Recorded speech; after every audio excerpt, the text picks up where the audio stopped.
Boa noite a todos. Espero que estejam todos bem e que estejam tendo um bom início de ano. Me chamo Rodrigo, mas por questões de segurança não compartilharei meu sobrenome. No entanto, gostaria de compartilhar minha história, que foi uma das experiências mais desagradáveis em toda a minha carreira. Meu pai foi caminhoneiro durante toda a vida no Brasil, e à medida que eu crescia, ele costumava me levar em muitas de suas viagens, ensinando-me a dirigir caminhões. Com o tempo desenvolvi um carinho pela profissão e decidi seguir o mesmo caminho. E as circunstâncias da vida, e após conhecer aquela que seria minha atual esposa, decidimos nos mudar para o México. País que ela é natural e no qual trabalhei desde os 24 anos nessa bela ocupação. Contudo, quando a criminalidade desenfreada começou, me forçaram a renunciar, pois estava me expondo demais. Essa experiência ocorreu precisamente no último ano em que trabalhei como transportador. Eu estava dirigindo meu caminhão por uma estrada no norte de Tamaulipas, em direção a Nuevo León, saindo muito cedo, por volta das 4 da manhã, pois precisava fazer várias entregas naquele mesmo dia. Comecei cedo, mas cerca de meia hora no caminho, caminhonetes blindadas cruzaram meu caminho, forçando-me a parar. Era um grupo criminoso que, por meio de ameaças, me tirou do caminhão e o levou, deixando-me sozinho no meio da estrada, em plena escuridão. Não ofereci resistência, pois quem é daqui sabe como as coisas funcionam. Primeiro está nossa integridade física. Não tive escolha senão cooperar. Após algum tempo, um colega passou por mim e me deu uma carona, pois nenhum outro carro havia se oferecido para ajudar, o que era compreensível dadas as circunstâncias. Por volta das 6 da manhã, meu colega me levou de volta à cidade, onde tive que explicar à empresa para a qual trabalhava o que havia acontecido. Nesses casos não havia muito a ser feito, mas felizmente não fui penalizado nem tive que pagar pelo material perdido. No entanto, o único desejo que eu tinha era recuperar meu caminhão, que era minha única ferramenta de trabalho. Passaram-se alguns dias e entrei em contato com um amigo que na época trabalhava na polícia. Comentei minha situação com ele, e ele disse que me ajudaria, pois tinha acesso ao local para onde levavam todos os caminhões, ônibus ou carros que essas pessoas abandonavam na estrada após utilizá-los para atividades criminosas. Em um bom dia, recebi uma ligação dele informando que havia encontrado meu caminhão, mas que estava em condições muito ruins. Fui buscá-lo imediatamente, pois o único objetivo era recuperá-lo para voltar a trabalhar. Eu precisava urgentemente ganhar dinheiro para sustentar minha família. Cheguei ao local onde meu amigo havia combinado que entregariam o caminhão, e assim foi. No entanto, ao abrir a porta da caixa, um cheiro nauseabundo quase insuportável se espalhou. Havia manchas de sangue e era óbvio para o que haviam utilizado. Mesmo assim, decidi levá-lo, mandei lavá-lo muito bem, consertei os detalhes que estavam estragados e após uma semana, ele estava pronto para ser usado novamente.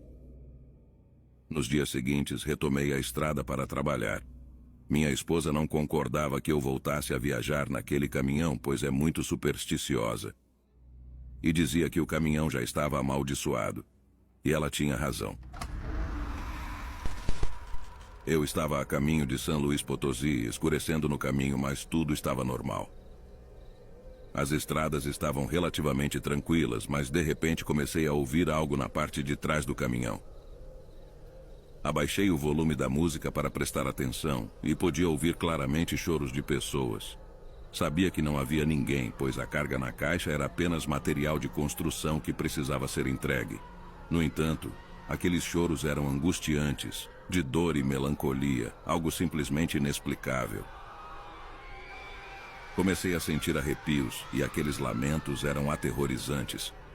Aumentei o volume da música para não ouvir mais nada, pois não queria ficar mais nervoso e provocar um acidente. Comecei a cantar em voz alta, com o rádio no volume máximo, até chegar a um posto de gasolina onde também havia um pequeno restaurante aberto 24 horas. Estacionei no local para descer e verificar a caixa, além de comprar um café. Desembarquei e a primeira coisa que fiz foi abrir as portas da caixa. A luz do posto iluminou grande parte dela e, claro, não havia ninguém lá dentro. Nem mesmo havia espaço para que alguém coubesse, era praticamente impossível, pois a caixa estava completamente cheia de material. Claro que aqueles lamentos já não se ouviam. Fechei as portas e entrei para comprar meu café. Decidi tomá-lo ali antes de ir ao banheiro. Enquanto bebia, entrou um casal mais velho, perguntando de quem era o caminhão azul estacionado do lado de fora. Respondi que era meu, e eles foram até mim para dizer que tinham ouvido batidas na parte de trás da caixa, pensando que havia alguém lá dentro. Respondi que não sabia do que estavam falando. Insistiram, e saí com eles para abrir as portas e mostrar que não havia ninguém lá dentro. Quando chegamos, os ruídos já não eram mais ouvidos, o que os deixou surpresos. Imediatamente abri novamente as portas e eles puderam ver que o caminhão estava cheio de carga e não havia nenhuma pessoa lá dentro. Lembro-me de a senhora abraçar seu esposo, pois não entendiam o que estava acontecendo, assim como eu. Pediram desculpas e me juraram que tinham ouvido batidas muito fortes de dentro da caixa, como se várias pessoas estivessem lá, e isso os assustou. Disse a eles para não se preocuparem, mas por dentro eu estava aterrorizado, pois sabia exatamente o que estava acontecendo. Saí dali com muito medo de verdade. À medida que as horas passavam e a noite chegava, o ambiente ficava cada vez mais pesado. Enquanto dirigia, me sentia muito inquieto, angustiado e o cansaço se apoderava de mim, sem motivo aparente. Mantive a música no volume máximo, mas mesmo assim algo não estava bem. Cheguei ao meu destino pela manhã, descarreguei o caminhão e quis dormir um pouco na cabine antes de voltar para casa. Mas tinha medo de dormir ali. Ao mesmo tempo, temia que ficasse muito tarde novamente, então retornei cedo. Acabei por dirigir muito poucas horas de noite, mas nessa hora tive de colocar a música no volume máximo, pois estava muito aterrorizado com os barulhos que não paravam.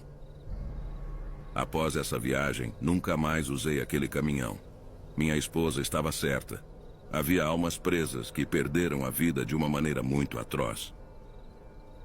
E digo isso porque, tempos depois, contei ao meu amigo da polícia o que aconteceu naquela viagem.